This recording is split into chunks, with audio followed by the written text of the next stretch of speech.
All right, so let's do some Chemistry 3 review. I will try and be as thorough as possible, and I don't care how long this is because this isn't after school. So, you got a calculator, you got a periodic table. I think I got all the things I need. I don't even think I need a calculator. But what are metallic bonds? What properties do metals have as a result of their metallic bonds? Well, they call it a sea of electrons, and I'm going to put this in quotes because sea of electrons. And basically, it looks like a bunch of positively charged metal ions, or they're not even ions. They're just, actually, I should draw this one a different way. I should draw this as just metal atoms. I shouldn't draw them as ions. I should draw them as metal atoms because they're not ionic yet, and they have electrons all over. And basically, the electrons can do what's called delocalization. Delocalization? So they can move all around. And because they can move all around, the metal atoms can move in relation to each other, which is where we get that malleability and ductility. Um, so it's because of that sea of electrons, that delocalization of electrons. And that's what it looks like.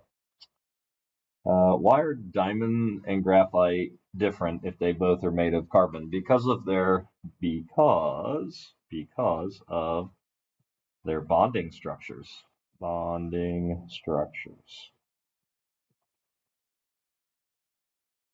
Um, Here's graphite. I mean, I'm just going to go to the image down below. So here's graphite, and here's what appears to be two images of diamond, or this looks like diamond, and this looks like something fracturing. So I'm not quite sure, but it still looks like a carbon bonded to four carbons. So I'm going to call it diamond based on this little picture anyway.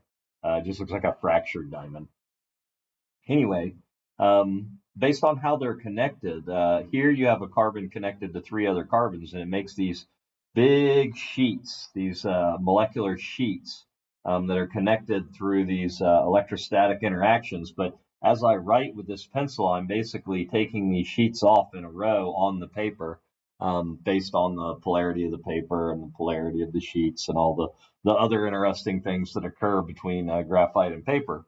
But anyway, you don't do that with a diamond. A diamond is connected, the entire thing, it's called a covalent network solid. It's connected by all covalent bonds. So instead of like, you know what water looks like that guy right there, right? And it's got two covalent bonds in it, but if it's going to make ice, it's going to have to do it with another molecule of water. Well, diamond doesn't do that. It's all connected by those covalent bonds, so it's insanely strong, insanely hard compared to graphite, which is really soft. I can rub graphite off as I'm writing. So that is the difference between graphite and diamond. They are called allotropes, and allotropes, and you should know that name. That's a name to remember. Allotropes of carbon. It just means the carbons are connected differently, so they make different materials, but they're still just connected to carbons. These guys are called fullerenes, and they're hollow in the middle, which is what this question is actually asking. It says which of the following carbon structures might be useful as a molecular delivery system. So this is what we finally found when we made these buckyballs, also called fullerenes. Buckminster Fuller, named after an architect. They have a hollow space in the middle of them. It makes them very useful.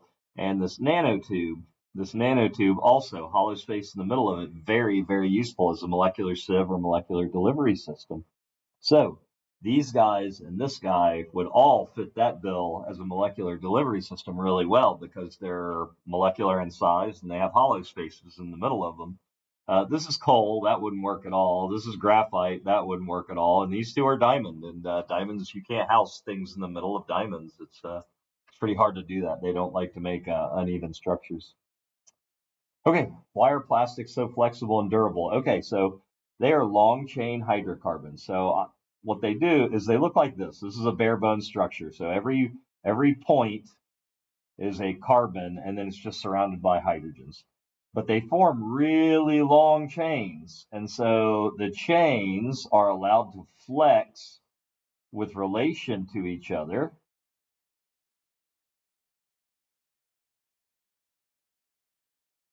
but they're not actually connected. They're connected through intermolecular forces, which we're going to talk about later. But basically, there's an attraction between these molecules that hold this rubber together, or plastic, or mylar, or whatever. They're all made of a very similar, a single. It's all a single subunit, and then it's just multiplied a bunch of times. So you've got some that are made of long subunits that are held together by IMFs. You have some that just become a longer and longer and longer and longer subunit, like Mylar. Mylar doesn't have the spaces in between that air can move through, which is why balloons, rubber balloons, deflate, but Mylar doesn't because it's just one long chain of carbons. But they're allowed to flex. They have some movement in them. So these bonds all have a certain amount of flexibility in the bonds, and when you apply it over a super long chain, we're going to make this into a single chain polymer. It lets it flex. And so that's how plastics are made. That's why they last so long. That's why they're durable. That's why that's also why they're problematic, because when they break down into really small problematic chunks. Okay. How do the structures of detergents enable them to remove and wash away grease and oils? This is something we did not talk about in class, but I do need you to know. I'm going to draw the picture up here. So there's something called a micelle. And what it is you have a soap which has a hydrophobic head and a hydrophilic tail. Hydrophobic, hydrophobic, hydrophilic. That means this end likes water and this end hates water. Well, dirt is primarily nonpolar. So this is dirt. And so you wash your hands with soap, and what happens is the hydrophobic heads surround the dirt, with the hydrophilic tails pointed outwards. That's terrible. Terrible zigzag tails, but you get the picture. Zigzag, zigzag. And so the dirt is surrounded by this micelle, basically all these molecules of soap, and the tails are attracted to water. It's how convenient that I drew water here, but the tails are actually attracted to that water, and the heads actually stick to the dirt. So they carry the dirt off of your skin.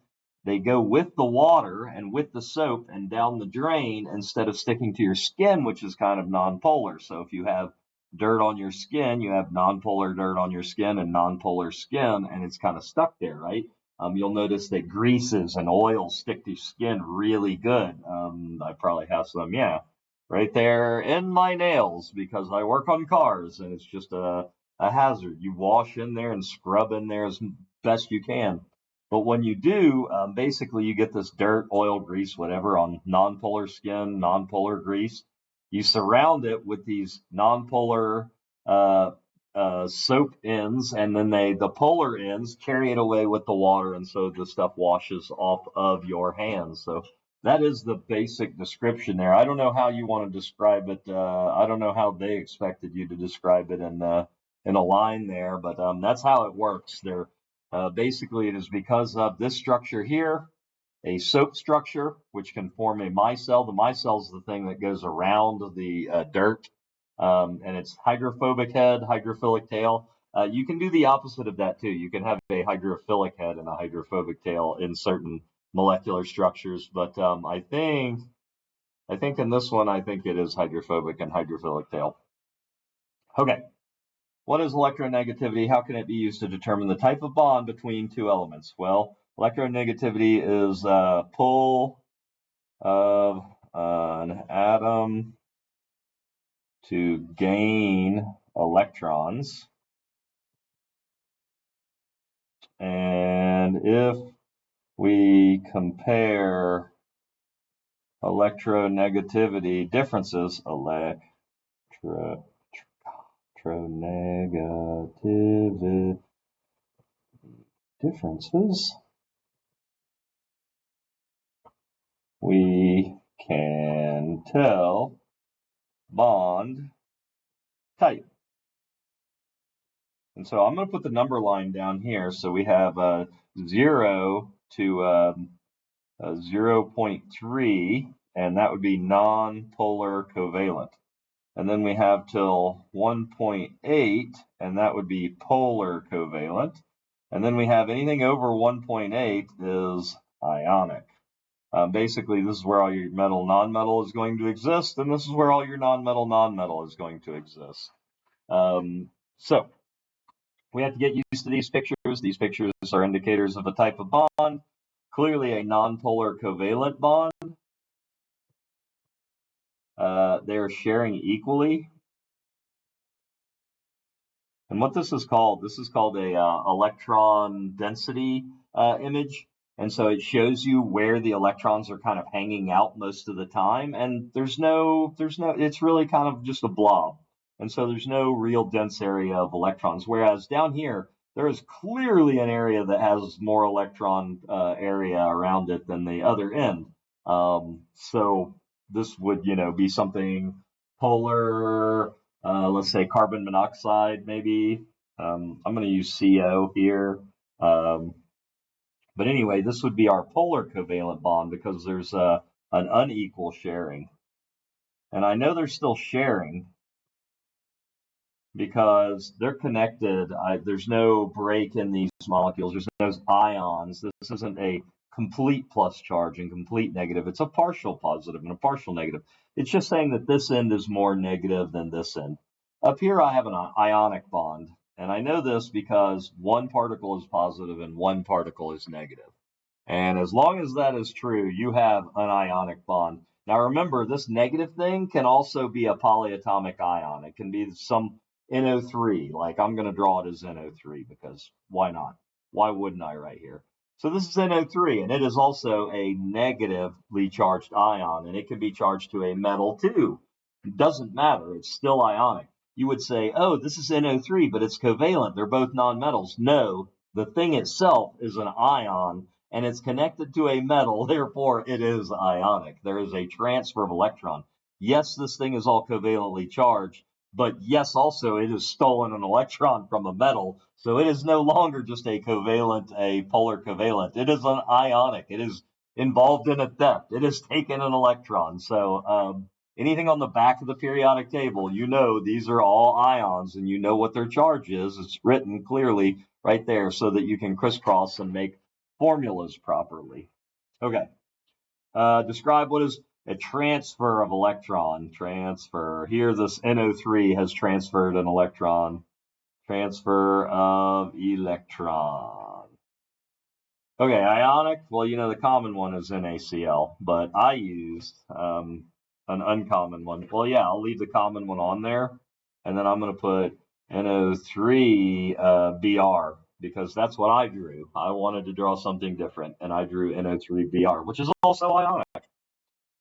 Common examples of nonpolars, don't forget on your periodic table, go to the number 7, make a 7, that are your diatomics plus hydrogen. So N2O2, F2, Cl2, Br2, I2, H2. Hopefully you'll remember those guys because those are the most common nonpolar covalents are N2O2, F2, Cl2, Br2, I2, and H2. Okay, so let's go. Let's just keep moving forward. Keep moving forward. Oh, look at that. How convenient. What are the diatomic molecules? Which elements have diatomic molecules? They are H2, N2, O2, F2, Cl2, Br2, I2. That's it. Go to 7, make a 7. So there's 3 on top, 7, 8, and 9, and then 17, 35, and 53. And then hydrogen, and you're there. What type of bonds do all diatomics? We just talked about it. They form nonpolar covalents.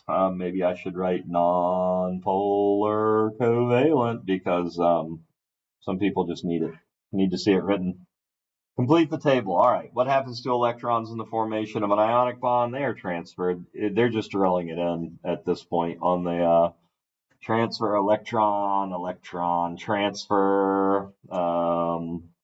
Polar covalent bonds, they're unequally shared.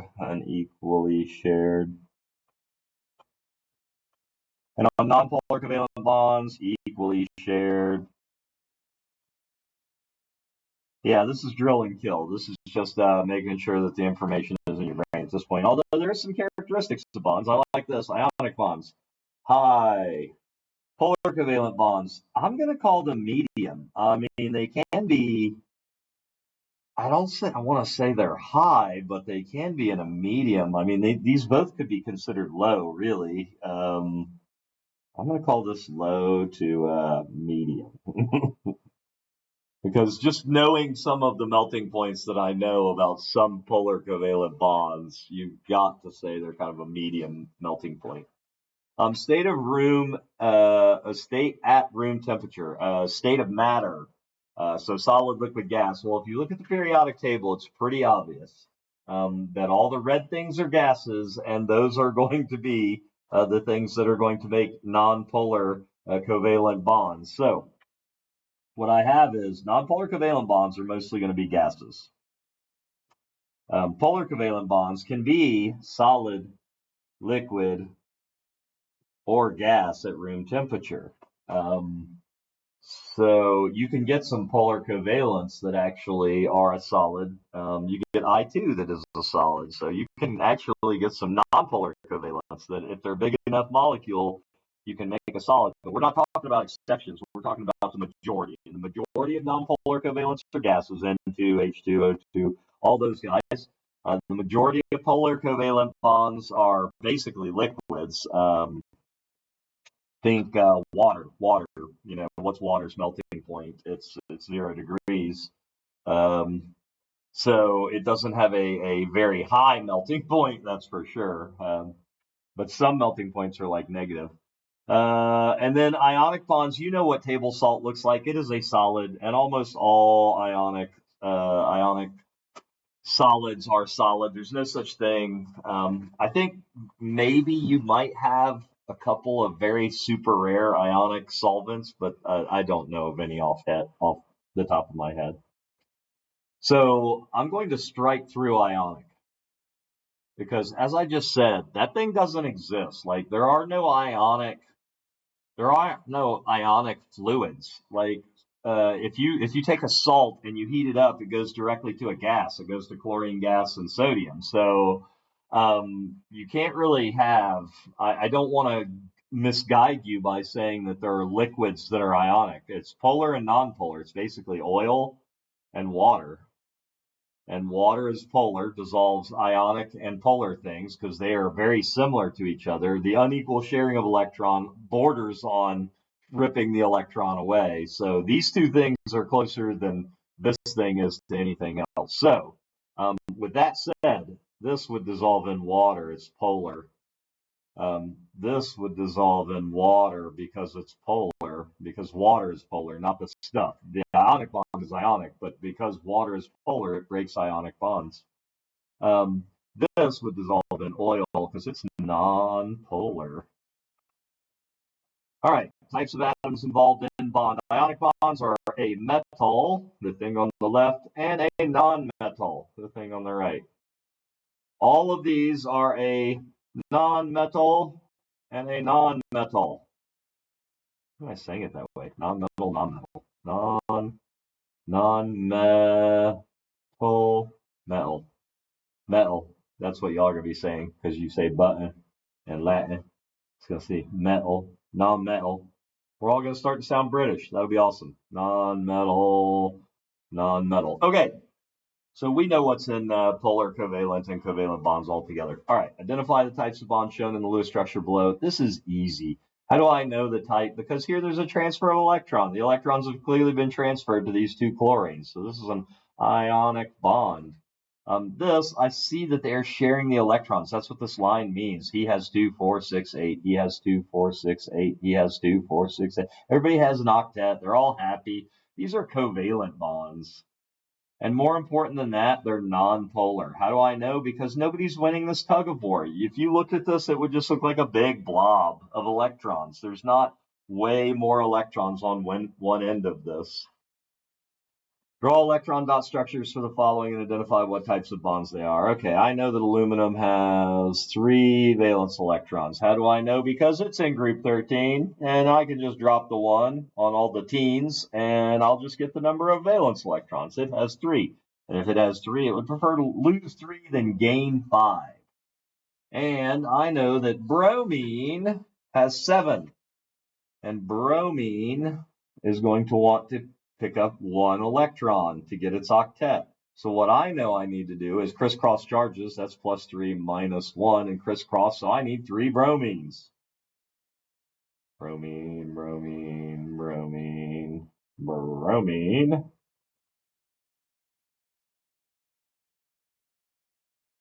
And I'm going to give an electron to each.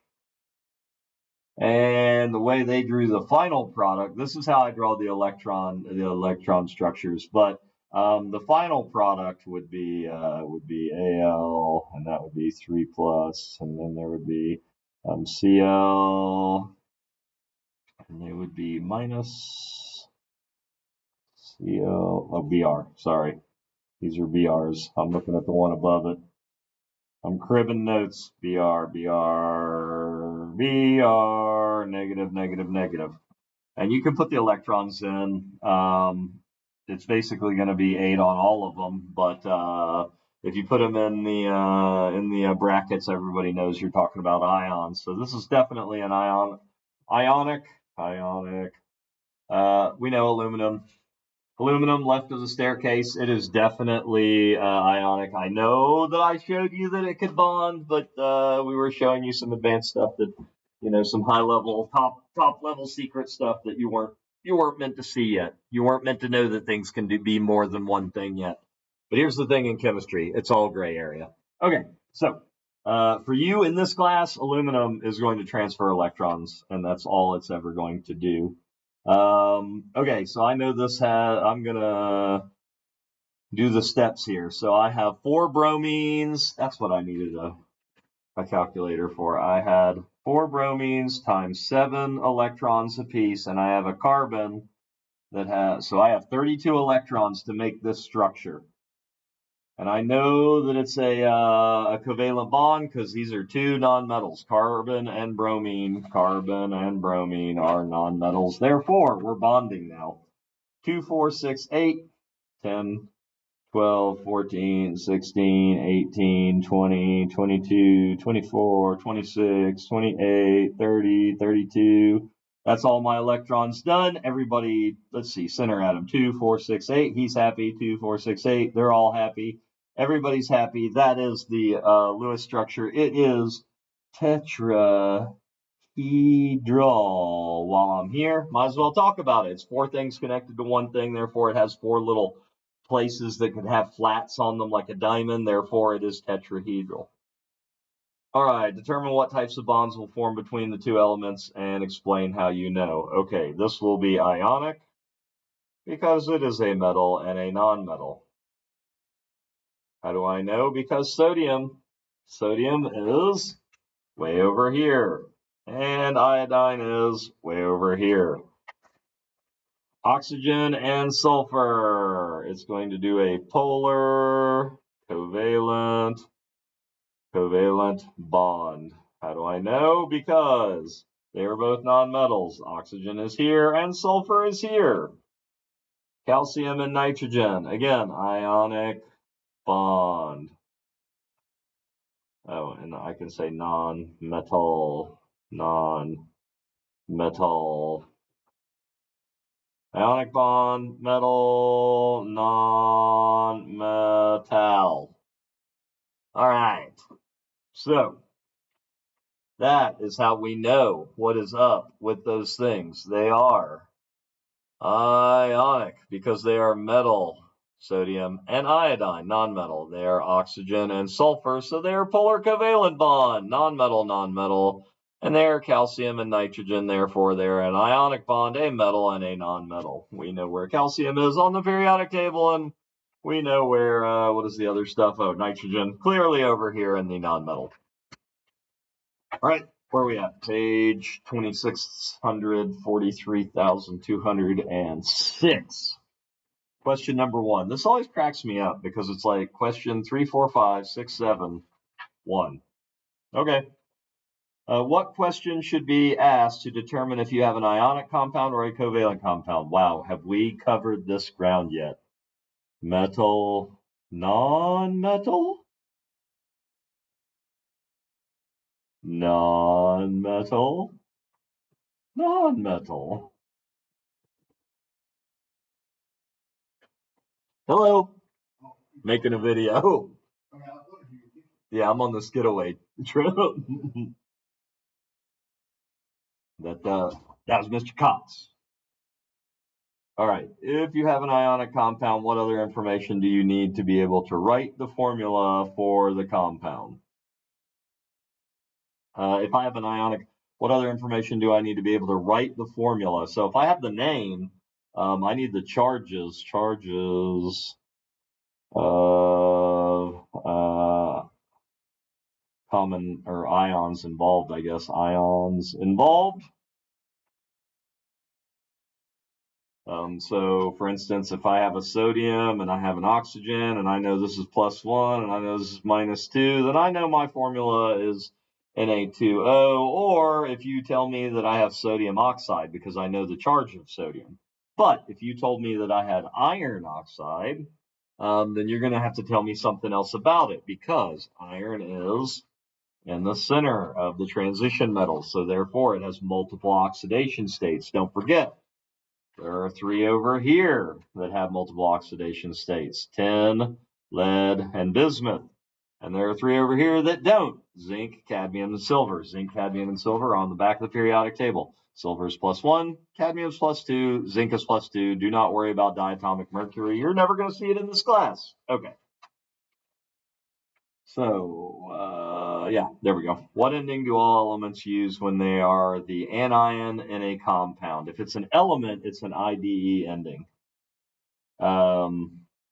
So again, here I have sodium oxide. And because it's an element, it's ide, oxide. If it was a phosphorus, it would be phosphide. If it was a sulfur, it would be sulfide. If it was chlorine, it would be chloride. When do you use Roman numerals in writing the names? You never use it in formulas. You never use it in formulas. Why does it say that? That's a lie. No, do not use. Do not use. Okay, here, I'm going to modify this real quick, like, because wherever that came from is nonsense. When do you use Roman numerals in writing the names of ionic compounds? When they have multiple oxidation states, i.e., transition metals. D block. D block. You know where those are. D block metals. D block metals have multiple transition states with the exception of those 3 guys we mentioned earlier. When do you use prefixes to name compounds? Only in covalent compounds. This is the number 1 thing that y'all are going to mess up on. Y'all are going to try and use a disodium or a dicalcium or a bimagnesium, and that's not how it works ever. That's done by crisscrossing. You can't do crisscrossing in covalence. They just are what they are. So water is H2O. So it's a little different. All right. Complete the following table. Let's do it. I have sulfur dioxide. So I made a command decision. I said 2 nonmetals. So you have to make this decision in your head when you're naming stuff. You're first deciding, is it covalent or is it ionic? If it's covalent, then you have to start using some prefixes and knowing your prefix rules. If it's ionic, then you have to start using your ionic rules to name things. Does it need a Roman numeral, for instance? Is it a polyatomic ion that I'm going to have to name off the back of the periodic table? Okay, so that is sulfur dioxide. Why is it named this way? Because it is a covalent compound compound, and because there's why isn't it? And because there are two oxygens and one sulfur, but the sulfur went first, so it didn't need a mono. What happened to electrons? They're sharing electrons. It's really cute. And the type of bond, we just said what it is. It's a covalent compound. It's a covalent bond. Covalent bond. Okay. Name. Well, I have to make a decision. Is it ionic? Is it covalent? This is clearly ionic. It has calcium and a PO4 group. And if I look on the back of the periodic table and I go right where am I going? Where am I? There. PO4 group, -3, phosphate. PO4 group, -3, phosphate. Yep, matches up. Okay, so this is a phosphate. So this is named, first I name the metal, calcium. Then I name the polyatomic ion exactly as is indicated on the back of the periodic table, phosphate. Done. Did I need a Roman numeral? Absolutely not, because calcium is right here. It is charged +2. I know what its charge is. Anything in this row, and including silver, cadmium, and zinc, I know what those Roman numeral. I know I don't need Roman numerals. So I have 2 rows of things that don't need Roman numerals. Actually, 3 if you count aluminum and gallium. Okay. So why is it named this way? It's ionic. It has a polyatomic ion. So we name the first thing, and then we name the polyatomic ion. What's happening to electrons? They are transferred. And it is an ionic bond. Fe2O3, what is its name? Okay, well, I'm going to find iron. Ooh, uh-oh. D block element. D block, whoop, whoop. That means it has multiple oxidation states. That means it's going to need a Roman numeral in the middle of its name. So I'm going to say it is iron, parentheses, oxide. Now, where do I get that charge? Well, if you ever make a formula from a name, you have to crisscross charges.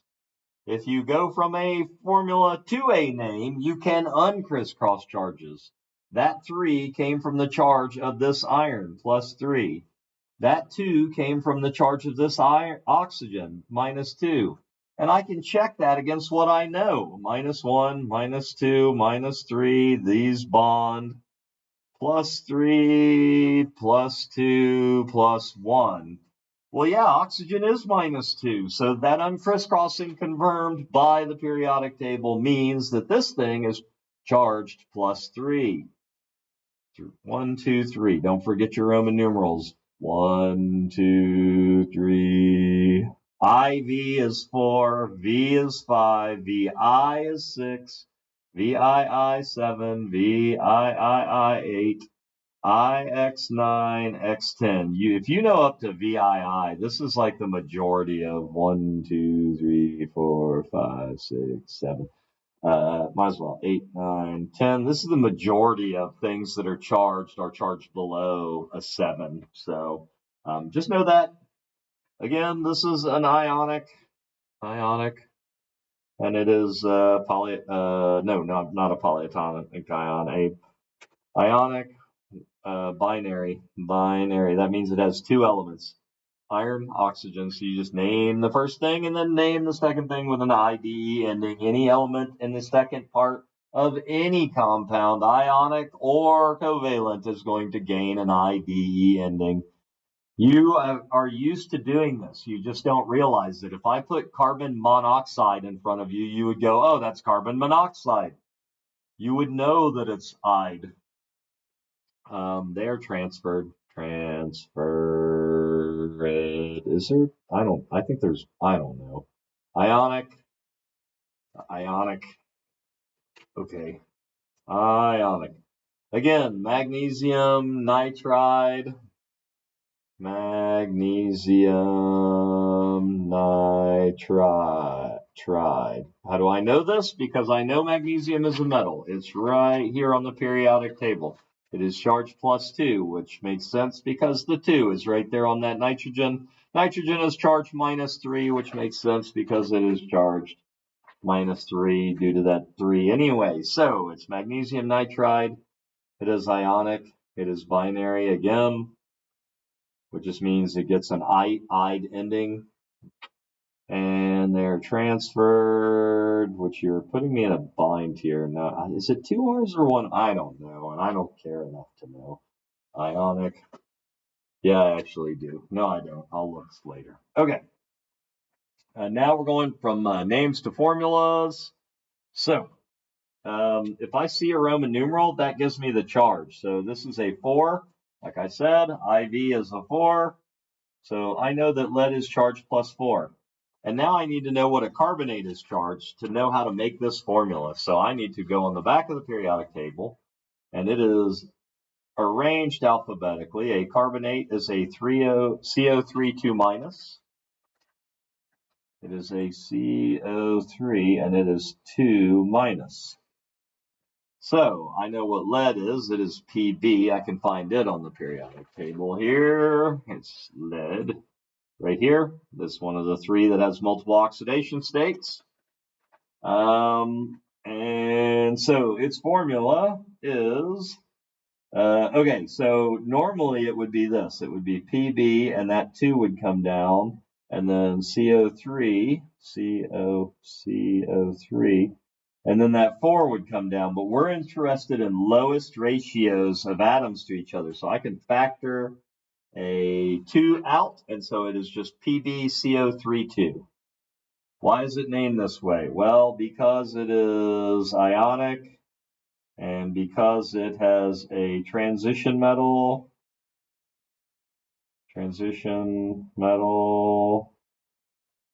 or multiple oxidation states, multiple oxidation. That's why it's named that way. And it has a polyatomic ion in it. What happened to the electrons? They are transferred. Type of bond, it is ionic. Disilicon monoxide. As soon as I see the prefixes, I know that this thing is covalent bonded. It makes the easiest formulas ever because there are 2 silicons and 1 oxygen. Monoxide, Si2O. Usually it's silicon dioxide, but that's a weird one, but it's fine. And it's because it's covalent. And because there are 2 silicons and 1 oxygen. That's it. And they're shared. And it is covalent. And it was good. And we are done with another page. And we are 38 minutes in. This is going to be a long video, guys. And I apologize, but I wanted to do a complete, oh wow. Name, why is it named that way? What happened to the electrons, type of bond? We're going to shortcut this a little bit. Okay, so sulfur trioxide. It is a sulfur atom, and it is 3 oxygen atoms. It is named this way because it is covalent. And I'm not going any further than that. You don't need anything more than that at this point. Francium nitride. Francium and nitrogen and francium, if I look at the periodic table, is charged +1. It is a metal, and nitrogen is charged -3. A lot of this is just figuring out where things are on the periodic table. -3, so I have to crisscross charges. So it is Fr3n, francium nitride. It is ionic. There is transfer. There is sharing. I'm not going into anything else over there. Ammonium sulfite. This is ionic. How do I know? Because it's got ammonium in it, and ammonium is NH4, and it is 1+. So I need to know that. NH4, and it is +1. And then I need to know what a sulfite is. And because that's not an IDE ending, it's not just a sulfur. You have to break in your head IDE endings. Those are elements. ITE, ATE. Those are polyatomics. Polyatomic. And you just have to see it on site. Like it's gotta be embedded somewhere that you go sulfite. Oh, that's ionic. Let's see, a sulfite is an SO3 and it is 2 minus. SO3 and it is -2. That means there's going to be 2 NH4s outside. So NH42SO3 is going to be my charges there. I can't factor anything out, so that's it. That's the formula. And there's a transfer of electrons. Anytime you use the thing on the back, there was a transfer of electrons. That's why they're charged -1, -2, -3, -4, whatever. Okay, formula on your own parts. I'm going to let you do on your own parts because you need to actually practice those without me babbling at you the incessantly the entire time. And naming and formulas are too important. They're half the deal. I'll have them on the key for you, but I want you to just kind of struggle with them a little bit. And they'll be on the key available at the front of the room while you're doing this review. All right, group 1A. Okay, so we're just talking about things about the periodic table that we know. What I know is that group 1A tends to like to lose 1 electron because it likes to become charged +1. So it's going to lose 1 electron. And I'm just going to go down the groups here and talk about what they actually do. So 1A, 2A, and we're going to have to add, this is going to be 13, 15, 16, 17 because they no longer, and we can mark the A off because that's old school stuff and we want to go with new school stuff. So we're going to go with groups 1 through 17 instead of the A. You will see on your periodic table there is a Roman numeral 2A, 3A, 4A, 5A, 6A, 7A, 8A. So that was the old school way of doing it. And now it's 1, 2, 3, 4, 5, 6, 7, 8, 9, 10. But if I go through quickly, I see that, well, group 1, group 2, I like to lose 2 electrons. Group 3 over here, aluminum, I have 3 valence electrons, so I like to lose 3 valence electrons. Group 15, like group 14 likes to bond. Group 15 likes to gain. It has 5 valence electrons, so it wants to gain 3 rather than lose 5. So it's going to gain 3. You're going to find that things are only going to gain or lose less or more than 3 electrons. That must mean that group 16 is the oxygen group and likes to gain 2 electrons to become charged -2 in their ionic state. And then the halogens there, they like to gain 1 electron when they become an ion. So that means that the stuff that loses 1 electron is +1, +2, +3. The stuff that gains electrons is -3, -2, -1. That's its common oxidation state. That means that when you're making an ion, that's what it becomes in its ionic state. Group 1 likes to become +1, +2. Group 3, +3, -3, -2, -1. Everything with a plus in front of it is a cation. Everything with a minus in front of it is an anion. Remember, cats are positive. I'm telling you, you're never going to forget that cats are positive. And what type of, what? Huh? Wait, what? Who, what? Type of bond? I don't know. You have to give me the second part of the thing there. Metals like to bond with other metals. Okay, I'm gonna not do that. I'm guessing they're probably saying do these things, but nonmetals bond with metals too. So things from here bond with things over here in ionic form, and things from here bond with things from here in covalent form. So I'm not sure what they're asking, but you know where things are on the periodic table that bond and make covalents and ionics. So do not forget that. All right. What would the bonding ratio between a group 2A element and a group 7A element be? Okay, so group 2 and group 17, remember I'm going to use this. That means this has 2 valence electrons, and that means it's going to lose 2 to be charged plus 2, and group 7 is going to have 7 valence electrons, and it's going to gain 1 to be charged minus 1. And so if I had an XY, and we're just going to say that the group 2 is X and the group Y is, the group 7 is 17 is Y, then I could put my charges over them and then crisscross them. And so I would have a hypothetical formula of XY2. You can always do that with hypotheticals. You can always make something up, or you can pick an element that's in group 2, and I can go, okay, in group 2 there is magnesium, and in group 17 there is fluorine, and that likes to make MgF2 because magnesium is plus 2 and fluorine is minus 1. This is using hypotheticals. This is using actual elements.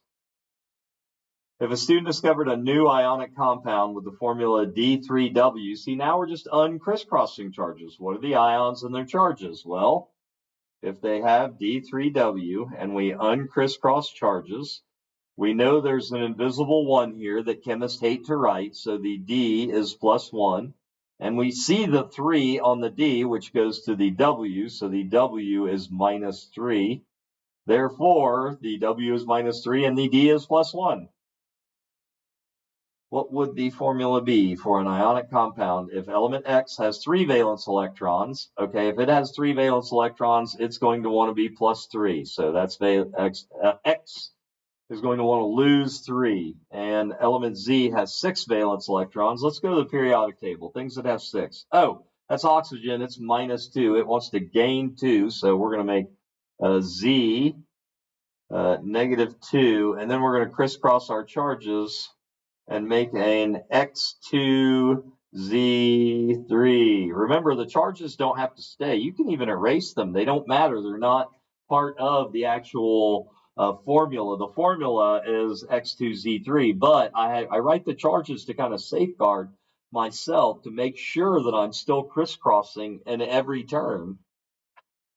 What type of bond would be formed by 2 elements if one element has 6 valence electrons and the second element has 7 valence electrons? Okay, if the first one has 6 and the second one has 7, then we're talking a group 6 and a group 7. That's going to be a covalent bond. It's going to be a covalent bond. Covalent. And I don't know it's mixed because you didn't tell me the name of them.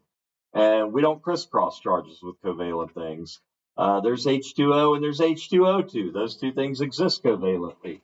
So you can't tell me what something is, how it's bonded, or how many it's bonded to, unless you give me the name, di, tri, whatever. Okay. Again, I'm going to let you try these, but I'm going to have them on the key at the front of the room. So if you check yourself against my key, you're going to know absolutely what's going on. We're getting into the meaty part now. Draw the Lewis dot structure, state the name of the shape, and give the polarity of each molecule. All right, I love it. Let's do it. This is going to take a while. PF3, I have 3 times 7 electrons. Fluorine has 7. I'm going to speed run my electron counts now. So 21 plus a phosphorus, which has 5 plus 5. We have 26 electrons. Oxygen has 6, nitrogen, this should be minus 1. Why is that not minus 1? Why? Why do you do this to yourself? I swear this should be minus 1. I'm going to check it because right now, the way it's put, it has 11 electrons, and that's going to make a radical, and radicals don't like to exist. So I don't like that existing as an NO. I might make it an NO and give it 12 electrons. In fact, I factually know I'm going to do that. So I3 minus 1. So I have 7 times 3 because they each have 7 electrons plus an extra electron. So it's going to have 22 electrons. You're going to notice that they should have an even number of electrons. That's just how they work. Nitrogen has 5, carbon has 4, and hydrogen has 1. So this structure has 10 electrons. Bromine has 7 plus, that's just 6 times 7 because that's 6 times 7 is 42 electrons. Carbon monoxide, we have 6 and 4 for 10 electrons. BF3, we have 7 times 3. Enter plus 3 is 24 electrons. CO3, we have oxygens, which have 6 apiece, 6 times 3 plus 4 plus 2, the extra 2 electrons. Don't forget the extra plus 2 electrons, so we have 24 electrons. C2H4, I have 8, 9, 10, 11, 12 electrons. Good Lord, this is a lot. 7 times 4 plus a sulfur plus 6, 34 electrons. Again, aluminum hydroxide or aluminum hydride, aluminum trihydride, a covalent bonding. Do I even want to show this? I'm not going to show you that because you're going to get confused. You see in one part where aluminum is transferring electrons and in another part where it's bonded. I have no interest in showing you that sucker. So BF3 we did on the other, did we not? Yeah, we did BF3. BF3 exists on the other side, so we can mark him off. PH3, all right, we can do PH3. That's a thing that can be done. It has 5, 6, 7, 8 electrons. NH4 plus, another guy we can do. That's actually a good one because that's ammonium, so you'll get to see what this thing actually looks like in real life as a +1. So I don't mind making him at all. 5, 6, 7, 8, 9, 8 electrons, because remember we had to take one off. And XeF4, 4 times 7 plus 8 electrons is 36 electrons that we have here. All right, if we go by the rules, it's not going to be a problem. PF3, I've got 26 electrons. The least electronegative, the thing farthest to the left, is phosphorus. Fluorine is the most electronegative thing on the periodic table. Usually the thing that has non-multiples is going to be around the thing that has, the thing with multiples is going to be around the thing that has non-multiples. So the single atom is going to be your central atom. There are some cases where that is not the case. For instance, when you see 2 carbons, know that they like to bond in the middle, and then everything else likes to surround them. So they like to do bonds and then have things bonded to them like that. They like to do long chains, C6, C10, C12. It's not all the carbons are bonded together. It's a long chain of carbons. But anyway, so the rules say I put them around there like that. Then I do bonds first. 2, 4, 6. I just used up 6 of my electrons. Now I have 6, 8, 10, 12, 14, 16, 18, 20, 22, 24. And then it says, if everybody has an octet around the outside, any electrons that are left over go on the central atom. If they go on the central atom, okay. So now I'm going to state the shape of the molecule and whether it's polar. Well, we know it's polar. How do we know it's polar? It's got a lone pair on the central atom. So we're going to say anything with a lone pair that you're going to see on the central atom is going to be polar. Now I need a shape. Well, if you think of a ball, and you have to be able to envision things in your little brain, y'all have big brains. I don't know what I'm talking about. But if you envision things in your brain, you are going to see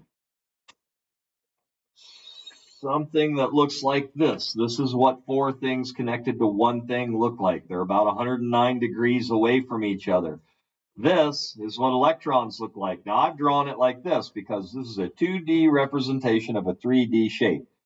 Now, the molecular shape doesn't include electrons.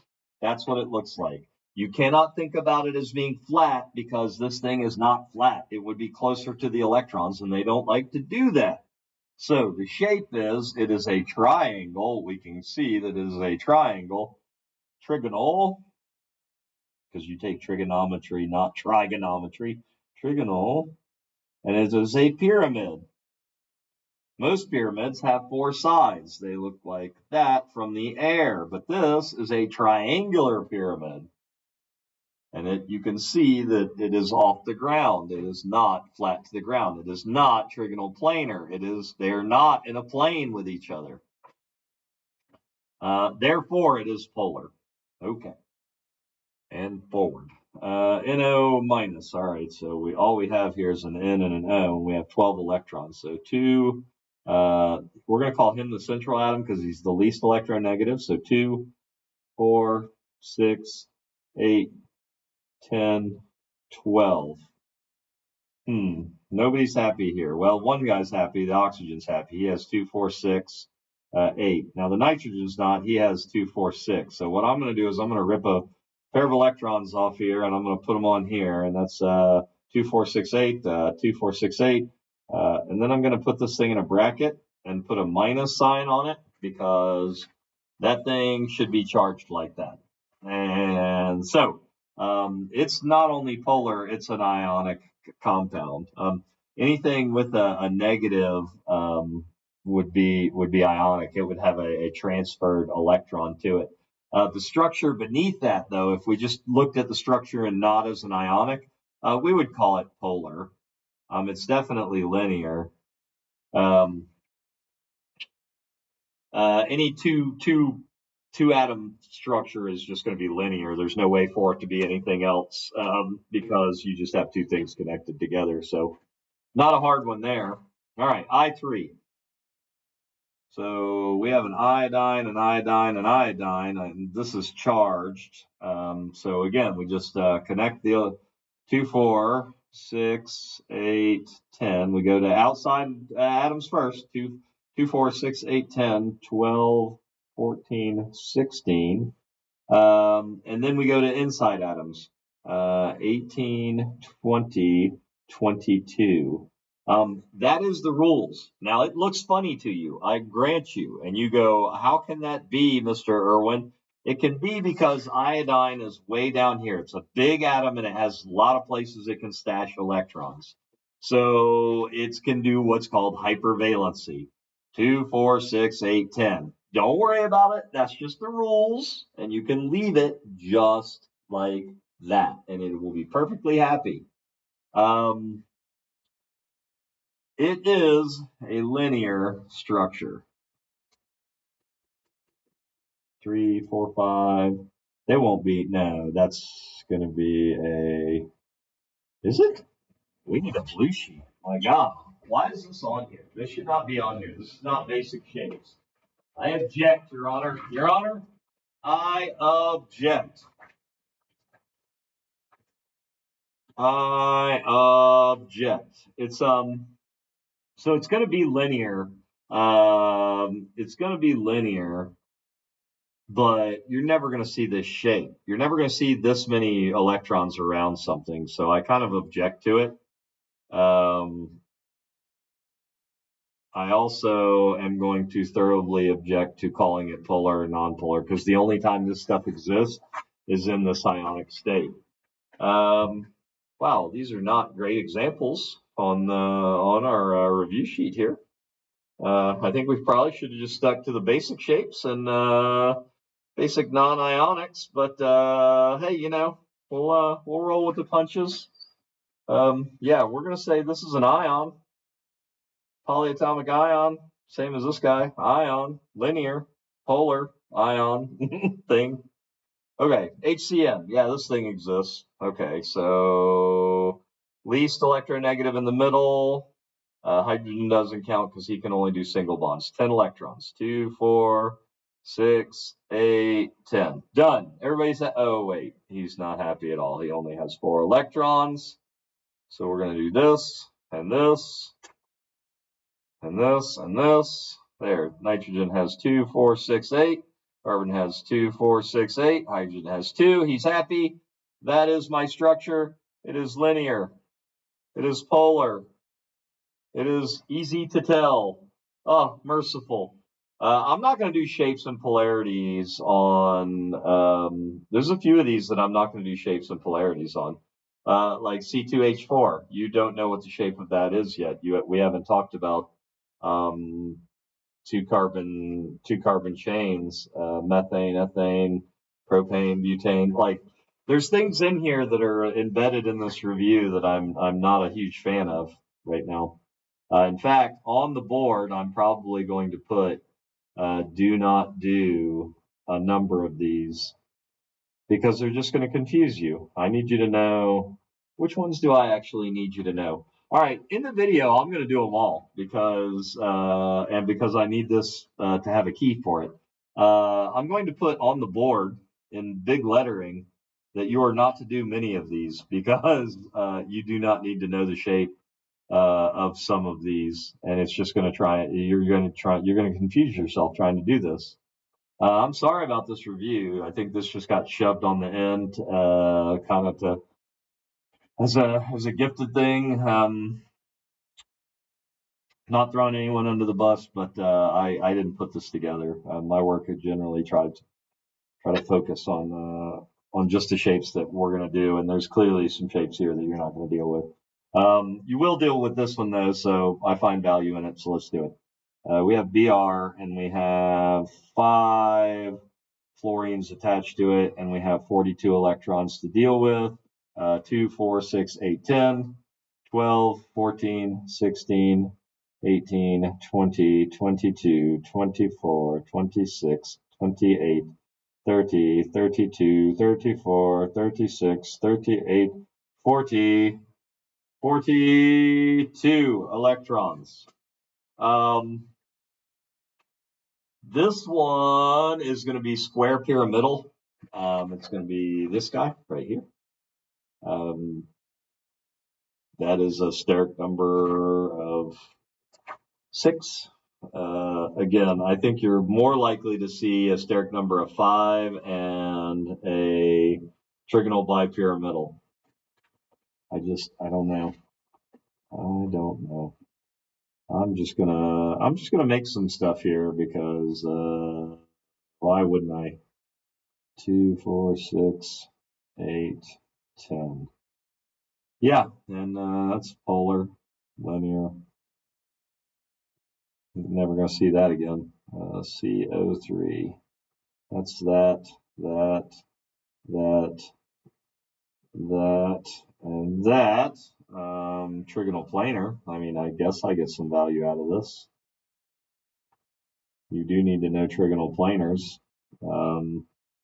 but I could just as easily show you trigonal planar over here. This is boron trifluoride. You need to recognize that guy because remember, boron only likes to make 3 bonds, and he's perfectly happy making just the 3 bonds. And your electrons are going to come out nice and good, just like that. That's going to be your number of electrons.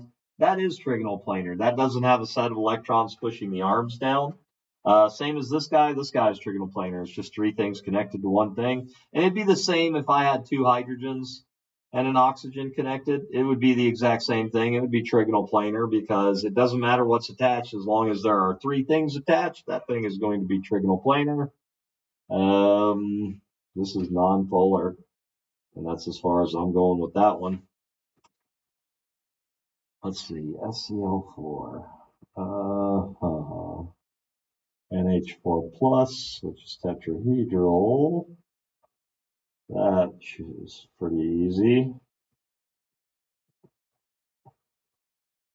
Tetrahedral.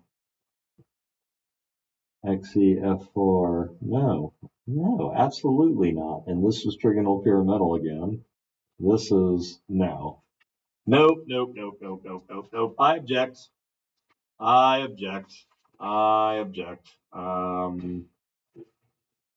Look over the sheet that I gave you with the shapes and the polarities on it.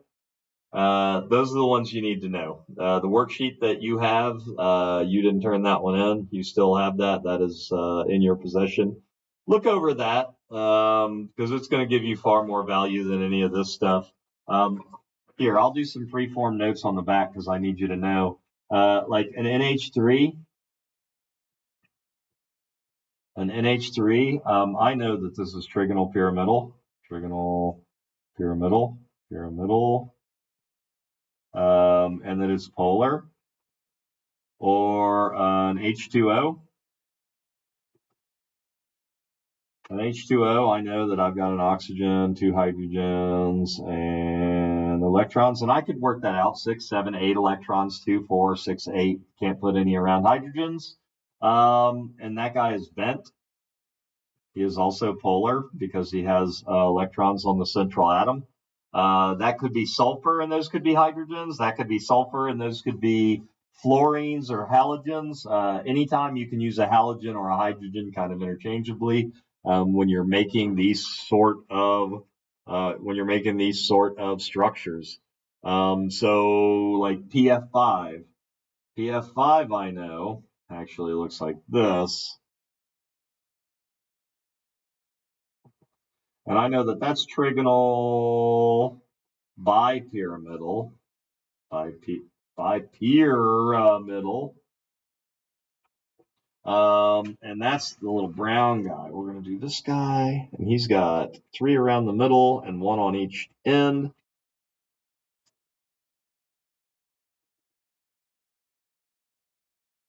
He is trigonal bipyramidal. So he's got 3 around the middle and then 1 on each end. These are called equatorial. These ones around the middle are like a belt, and the ones on the end are called polar.